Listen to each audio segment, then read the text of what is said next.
Bueno, buenas tardes. Yo soy Alejandro Lotti, subsecretario de Ganadería de la Nación. En este momento, este ministerio creado hace prácticamente un año y medio. El tema ganadero tiene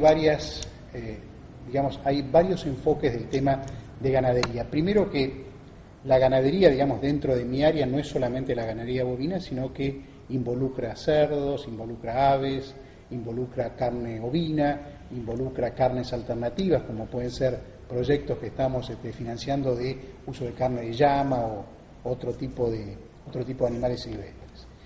Pero en realidad lo más extendido, lo que recorre todo el territorio nacional, es la ganadería bovina y es la que ha estado más en el tapete en estos últimos tiempos. La situación actual es que la ganadería bovina en este momento se encuentra en una situación muy particular en la cual no ha estado nunca. Nosotros venimos de muchos años de alternancia de ciclos ganaderos, de liquidación y de retención de animales con un stock que a lo largo de los últimos 40 años ha variado entre 40 millones de cabezas y 58 millones de cabezas. Esa oscilación, producto el crecimiento de la retención y el decrecimiento de la liquidación, ha sido fundamentalmente causada por la variación de los precios y el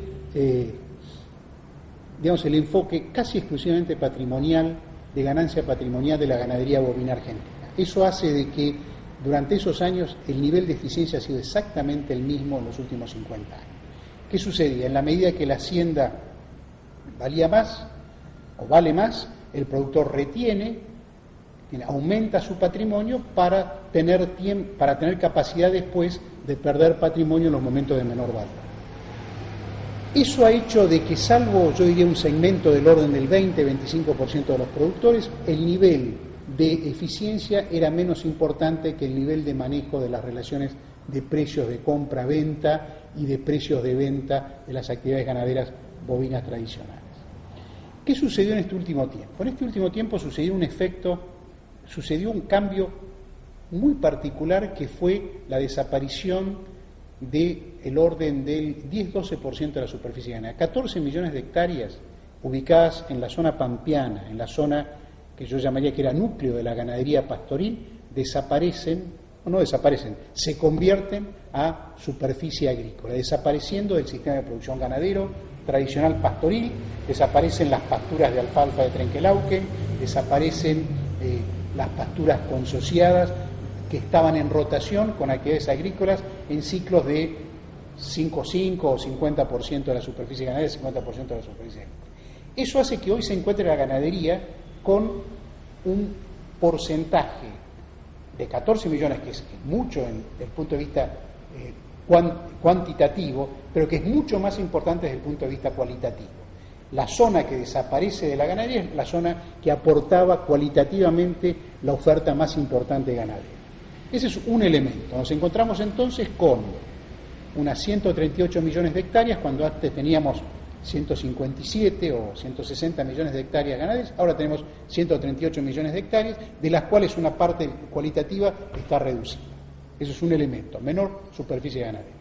Segundo elemento, nos encontramos con un rodeo vacuno disminuido en el orden del 10%, es decir, nosotros pasamos de tener 56, 57 millones de cabezas a tener las 49 millones de cabezas que tenemos ahora. Estamos en un ciclo de retención, con un valor récord del precio de la hacienda, con un valor más que récord del precio del ternero, y un proceso de seria retención, con retenciones del orden de 30 y pico % de faena de hembras, con lo que hace que prácticamente todas las terneras no van a faena, sino que van a reposición de los rodeos. Estamos en ese momento que hablábamos del ciclo ganadero de retención, por buenos precios y por las características que están dadas en la producción en este momento. La salida de esa sequía que puso en negro sobre blanco los sistemas de producción ganadero produjo también parte de este problema, y tenemos a lo largo del país zonas que perdieron casi el 50% de su stock, a zonas que aumentaron en un 17%. Es decir, en el transcurso de los años 2006, 2007, 2008, 2009, 2010, hubo zonas en donde fueron absolutamente castigadas por sequía y por traslado de la hacienda a zonas que eran marginales a esa zona misma, con mortandad, con bajos índices reproductivos, etcétera, a zonas como NEA y NOA, en donde en algunos de esos segmentos el stock aumentó más del 30%, en manos de inversores, en manos del Gatton Panic, en manos de un crecimiento de lo que yo llamaría ganaderías no tradicionales en zonas tradicionales.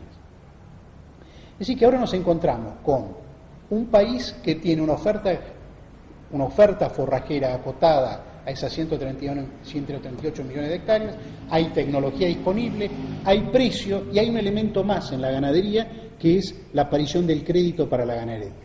Hay 3.000 millones de pesos disponibles en Banco Nación a tasa subsidiada por este ministerio.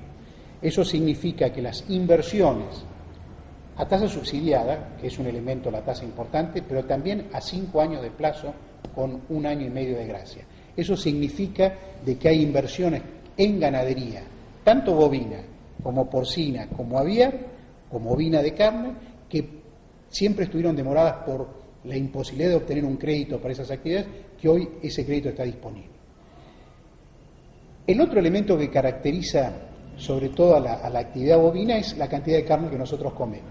Los argentinos comemos en los últimos 20 años un promedio de 55 kilos de carne per cápita. Año 2009 llegamos a comer casi más de 67 o 68 kilos, que desbalancea la ingesta de proteína de origen animal que nosotros tenemos que tener.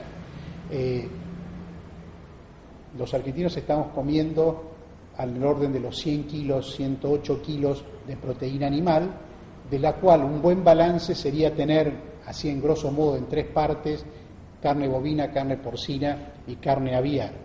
Estados Unidos está comiendo, los americanos comen en el orden de los 112, 114 kilos de proteína animal de origen animal por año en una composición como la que yo les estoy contando, más o menos de 33. Nosotros estamos un poco desfasados con los 54 kilos actuales, estamos en el valor promedio de los últimos años, estamos con 8 o 9 kilos de cerdo, estamos con 30 y pico de kilos de ave, con lo cual esas dos carnes han crecido en términos relativos muchísimo. Estamos comiendo muchísimo más aves, estamos comiendo muchísimo más cerdo, y lo importante es que del cerdo que comemos estamos comiendo mucha carne fresca de cerdo, que no era tradicional. Lo que se comía del cerdo de carne fresca era mínimo y prácticamente en un mercado, ahora uno encuentra en carnicerías, encuentra en supermercados carne fresca de cerdo, y no solamente comemos la carne de cerdo en embutidos, en camones o en chorizos o lo que sea. Es decir, que ese es otro andarivel que hay que tener en cuenta en la definición de las estrategias para cualquiera de estas actividades pecuarias. ¿Cuál es el consumo nacional? Satisfecho el consumo nacional, viene todo el tema de exportación, en donde uno de los aspectos más importantes es la exportación de carne de calidad, como es el caso de la cuota Hilton, pero lo más importante a tener en cuenta en las perspectivas de lo que va a pasar con la ganadería es que creo que tendríamos una demanda sostenida, fuerte, de buenos precios para nuestras carnes rojas en el mundo. Si nosotros estamos hablando de todo esto, nosotros tenemos que pensar que necesitamos algunos elementos, un plan rector. Están en este momento incorporadas en el Ministerio las mesas sectoriales para la definición de un plan estratégico para cada una de las actividades. Están para las actividades agrícolas también, pero está particularmente para las actividades, lo que compete a mi trabajo, bovina, porcina y aviar. El segmento aviar tiene un plan estratégico ya definido hace unos años, que lo viene desarrollando, el cual compartimos y el cual lo estamos discutiendo en esta mesa consolidada en el Ministerio. En el tema porcinos estamos definiendo el plan estratégico para porcinos en conjunto con la actividad privada, las organizaciones de la sociedad civil, el SENASA, el INTA, nosotros, para definir un plan estratégico de la actividad porcina de aquí al 2016. Y también estamos haciendo lo mismo para la ganadería bovina. Yo creo que, y por resolución del ministro, estas mesas se van a incorporar institucionalmente al trabajo del ministerio, con lo cual va a quedar un lugar de discusión de cada una de las cadenas de producción en el ministerio, permitiendo tener, digamos, un punto y un puente de comunicación bien claro entre todos los participantes de la cadena y transformar los criterios de cadena, digamos, los criterios de ganancia de cada uno de los eslabones, dejar de pensar que la ganancia de un eslabón tiene que ser a expensas de otro, para pensar que la ganancia de cada eslabón tiene que venir de la suma de las ganancias de toda la cadena, de una forma sustentable, tanto económica como social, como ecológicamente. Estamos impulsando dentro de lo que es la política del Ministerio la concreción de esos planes estratégicos, que yo creo que es el único mecanismo para realmente avanzar en lo que es lo que necesita el país en la definición de producciones carnes.